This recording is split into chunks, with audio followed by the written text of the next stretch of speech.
मला माझी गर्लफ्रेंड किचनच्या एका कॅबिनेटमध्ये कोंबलेली आढळली. तिचे हातपाय अशा विचित्र कोनात वाकलेले होते, जे शारीरिकदृष्ट्या अशक्य होते. याची सुरुवात झाली ती अर्ली ऑन्सेट डिमेन्शियाने.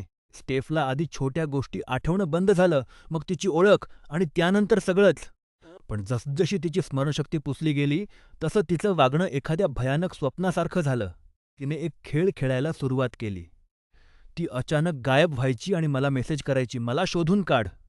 पहिल्यांदा ती एका छोट्या कॅबिनेटमध्ये गुंडाळलेली होती. तिच्या चेहऱ्यावर एक रिकामी स्मित होतं, जणू काही हा एखादा विनोद होता. मला वाटलं की हा त्या आजाराचा परिणाम आहे. त्यानंतर काही आठवड्यांनंतर मी तिला ओव्हनमध्ये दुप्पट दुमडलेल्या अवस्थेत पाहिलं. ओव्हन चालू होतं, पण तिला वेदना जाणवत नव्हत्या. ती फक्त हळूच पुटपुटली, "तू मला शोधून काढलंस." हे तिचं वेड बनलं होतं. ती व्हेंट्स, सिंक आणि वॉशिंग मशीनमध्ये शिरण्याचा प्रयत्न करायची. तिला सुरक्षित ठेवण्याच्या नादात मी माझी नोकरी आणि मानसिक संतुलन दोन्ही गमावून बसलो. शेवटी मी तिच्यासाठी असिस्टेड लिव्हिंग सेंटर शोधायला सुरुवात केली आणि तिला वचन दिलं की मी तिचं रक्षण करेन.